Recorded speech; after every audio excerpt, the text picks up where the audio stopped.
I'm Shay Russell for mining.com.au, and joining me in the digital studio today is Marty Costello, the Managing Director of Tru North Copper.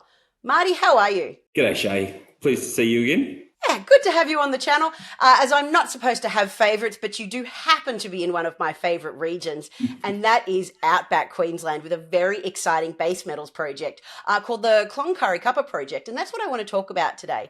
Now, Tru North Copper put out an extremely meaty announcement. How can we boil down these 114 pages to what's most important to investors right now? And basically, what I want to start off with is, when is this project roaring into life? Great question. So I'll unpack it a little bit. We're starting next month. We have yellow fleet already on site at Great Australia. That yellow fleet will be then transported down to Wallace North. And, you know, I guess the key thing about us is once we start mining, we're mining ore from surface because we have an SX plant. So we can start processing that ore, putting on our SX plant, and then maybe 6 or 7 weeks after that, we're into the sulfide material, which is then treated at Ernest Henry. Marty, your project probably has one of the most enviable payback periods in possibly the history of mining in Australia. Tell me, you're kicking off production in May, but I believe in March. But not only will you be generating cash from then onwards, is there a chance that this project will be fully paid back by the end of the year? Most definitely, Shay. The key point about it is why we've been able to get that payback so low. All the infrastructure has been put in, and it's very high quality from the previous owners of the project who were intending to mine it. They got to the point of installing all the infrastructure, but didn't proceed with the mining. We acquired the project from there.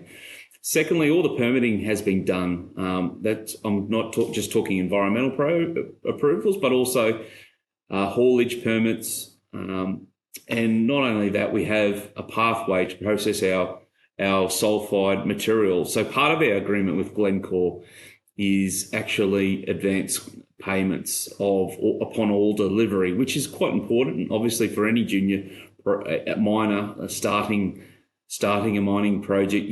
Cash flow is king. So we get paid regularly in terms of ore deliveries to the ROM pad, which will ensure our cash flow. We can recoup our outgoing cash flow quite quickly as we deliver ore to the ROM pads at Ernest Henry. Also, just to weigh in on, not only can you start generating cash immediately and you'll be paying back this project quite quickly, I believe you have a very low all-in sustaining cost, which is quite favourable for the project overall, isn't it? Yeah, 100%. Look, we don't have sustaining capital in essence. We're not running a process plant other than our SX plant, which is incredibly cheap to run at full production. The processing of sulfide ores is via toll processing. So we pay a fixed fee to the toll processor, who then manages it from there onwards, and that's through Glencore. So in essence, that's how we afford it. We don't have large overheads, maintaining tailings storage facilities, maintaining large plant equipment, process plants and equipment. So that's how we can achieve that low all-in sustaining cost. In addition to that, we're mining high grade and at a very low strip ratio. So our life of mine strip ratio is 4.2. That means 4 units of waste to 1 unit of ore, which is really, really low. So all those things combined adds up to a very low all-in sustaining cost, which we think is, globally competitive today. Now, before we draw today's conversation to a close, I just want to touch on the mine life. Now, currently, as it stands, the mine life is about 4.5 years.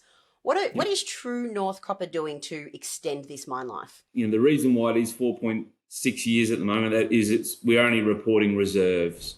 That's only reserves, all right? We made the decision quite clearly to ensure we're only reporting reserves to the market in terms of mine life. However, the 4 million tonnes of that reserve was the original reserve we put out July last year on the Great Australia resources. That's Taipan, Orphan Shear and Great Australia. Since that time, we've drilled over 9,000 metres at Great Australia on those projects, both in resource definition as well as advanced grade control. None of that information has been included in the Great Australian Reserve. So we're currently updating that reserve at the moment.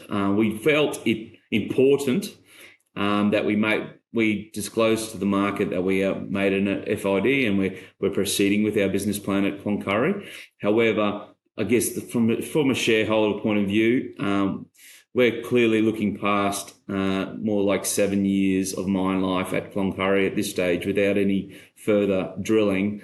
And, the market will see that once we announce our upgraded reserve of that at Great Australia. Marty, that actually sounds like there's a lot more good news to come for Tru North Copper. Unfortunately, we've run out of time for today, but I do want to thank you for being here and delving into this update for me. Fantastic, and it's an absolute privilege to be talking to you again today.